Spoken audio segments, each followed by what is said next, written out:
me tell you, the man was so stupid and coward by not going further. He didn't speak about how Christians were killed from far north, Sokoto. He didn't speak about Christians when they were killed in Jigawa silently. Maiduguri, Zafara, Katsina, Kano, silenced in the typical village, local governments. He didn't speak about the killing of Christians in Kaduna, Niger. He didn't speak about that. We have a missionary that we have invested in Kainji areas. Now they abuse. They have killed many Christians. Have been to that terrain. And now they didn't know what happened in Bauchi. The Sayawas. How they invaded the land to want to wipe them in Bauchi. Michika. Madagali. Taraba. There is a gate coming down to Plateau. Benue. He didn't speak about that. Those Christians that were butchered, they buried them there. Those that escaped to the Middle Belt, when the insurgents discovered that there's no Christians, God came down and divided them, and that become complete connivance, rivals, the Shias, the Izalas. Who killed them? They were killing one another. And 70% of the insurgents, the Boko Haram, they are Izalas. If they find the other sect that are Islam, they follow them to the mosques, they kill them because there is no Christian. God say they will pay. They start fighting each other. It is God at work. You know, it is possible for you to listen to this man and they begin to condemn him. How can a pastor speak like this? How can a pastor talk like this? How can a pastor curse like this? I bet you have not been in sorrow before. You have not been in pains before. And, you know, it is more painful that someone is going through a certain condition and situation in life and is very sure about what he's saying, and someone who has no experience at all comes in to discredit what the person is saying. It's all about empathy. I'm sure that many of the places you heard this man mention while he was talking, you have not heard it before, except you have lived in those places. Those places have not been mentioned on the pages of newspaper. You know, the mainstream media would not report these things, because if we say that they are also on the part of the government, it might look like one is spouting things he doesn't know. All right, I want you to understand that the Bible actually said that curse causeless shall not come. Okay, but when a man who is not known for any form of seriousness, all he does is wherever that he will get money from, he turns and begins to sing the praises. Even those that he had cursed last year, if he will get money from that place, he will begin to sing the praises of the same persons he had discredited credited in the past. Well, anyway, I don't intend to say too much on this. I'd like you to listen to this video to the end, and you will be able to grasp the pain of this man and this community that have laid curse on Reno Omokri and his likes. Now, I'm not saying that their curse may do anything to Reno tomorrow, but I think that this should give him a reason to think it is wickedness because you want to please the government in power and you are selling the people you are supposed to protect. You are selling them, making them look like they are foolish. Happy listening or happy viewing. The common Reno Omokri, or what is that his name? He came out and said there is no genocide like that in Nigeria. That man, I've cursed him already. He will never know peace down to the grave. The blood of people that have entered my brain, I transfer them, my head, to his life. He will not escape. I want all Nigerians to know the man will never escape. He has been doing devious life to different government. This time around, he has crossed his line. If I exist without seeing God crushing that man, then I'm a bastard. Because the blood, the people that are being killed in the north, for him coming out, he has crossed the line. He's finished. The only hope for him that he will buy my heart. Let him repent. Let him repent. If Reno Omokri will repent, and those kind of officials that came out and denied there is no genocide, if they don't repent, oh no, it is God at work. They were one in dealing with the Christians. After the Christians were not there, division came in. God said, I come down. You have touched my people. You have killed my people. You end up killing one another. Now, election is coming. That's why they are afraid.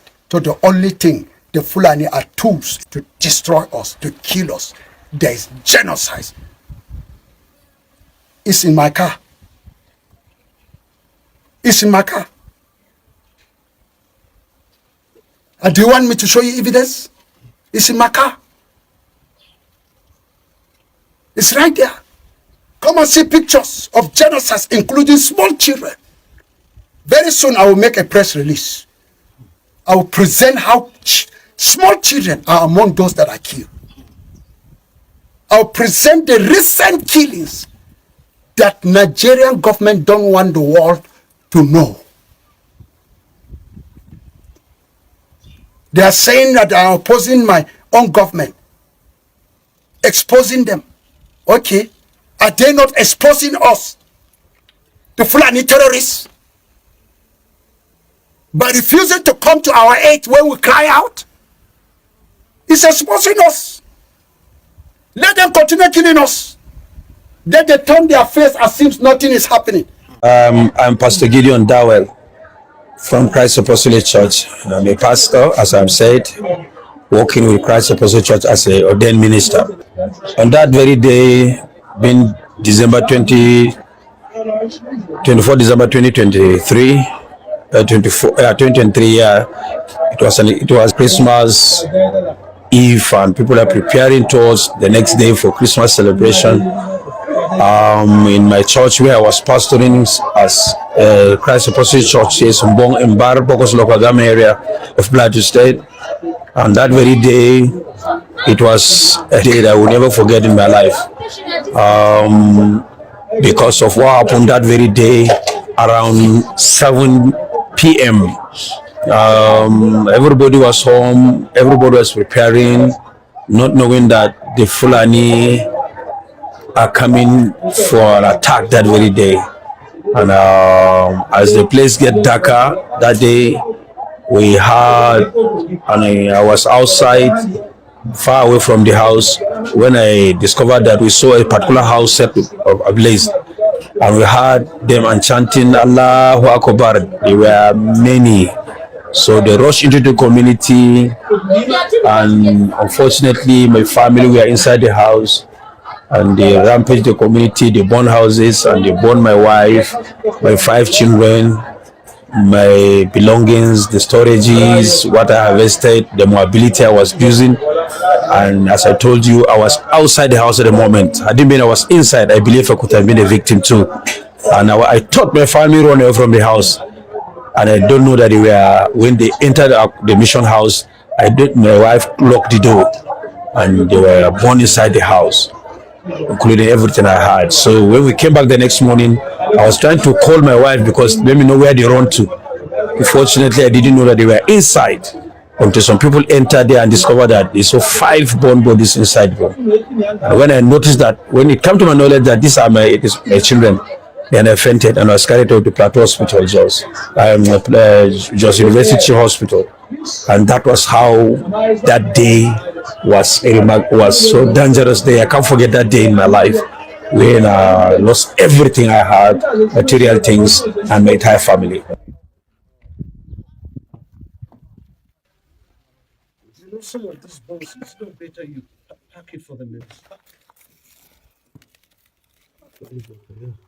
My first daughter was schooling with College of Health Technologies. One, she was home. The second daughter was in ATBU Bauchi. She has just arrived home as everybody came home for celebration. We were discussing on, okay, how do we do this? How do we do this with my children? This one is saying that he need this. Time has gone. This one is saying that after we do this. We are discussing. The best moment we had was a lot of fried meats were there, short talking, wishing ourselves, oh, we have once gathered again as a family, we have a good time talking to each other. And then I don't tell them, okay, they should give me just more time. Let me go up there where they to receive something to come back home. Then that seems the last day, and that was the last moment we met with them.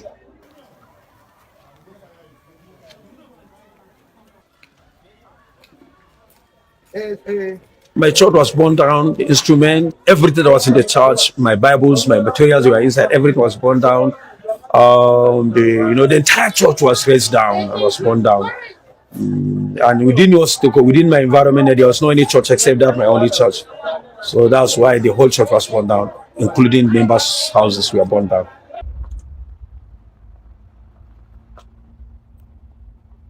Before my house, there are some houses before my house. So they left the houses, they first attacked the mission house first, if you're going back to other houses. If you can go there now, you can even see the house the first house that could have been burned down, because after their houses, the first house was there, they left the house. They come to the mission house and burn the house. They started with the mission house before going back to others.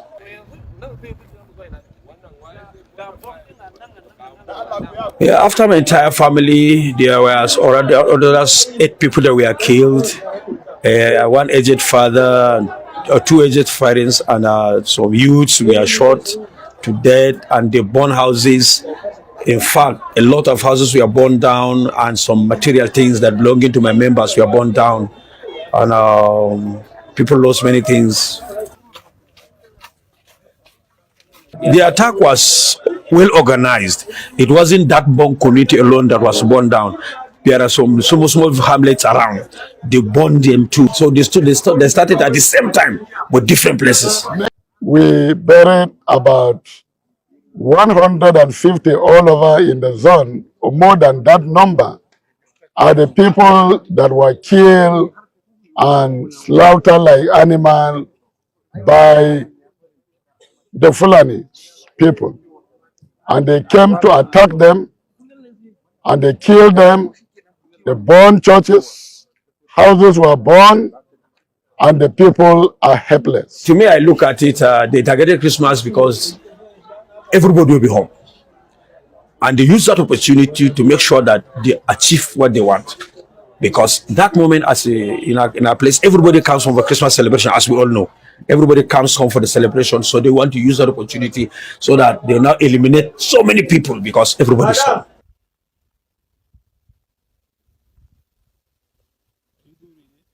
They are Fulanis.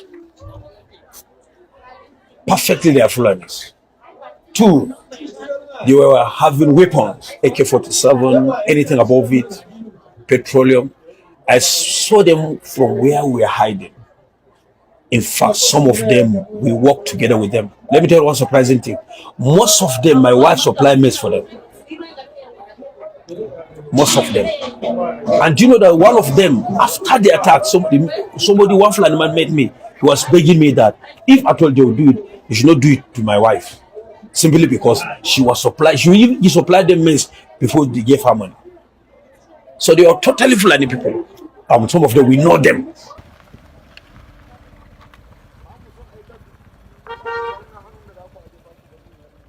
No Muslim was affected because they know, all of the Muslims within us, they know.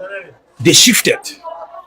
Since the first thing we have never seen before, we would have understand what they were doing, but they shifted themselves to one direction. not knowing that it's a plan, something you have never seen, you have never experienced, you don't know what's happening. No Muslim no Fulani man was killed, none. So the plan was strictly on Christians, strictly on Christians.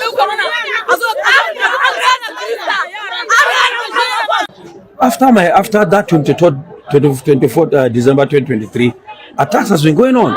When I heard that they killed so place, I quickly remember my family. When I see children that escape narrowly, especially in town, they will now tell me that they killed their parents. I quickly remember my family. Every day, sir,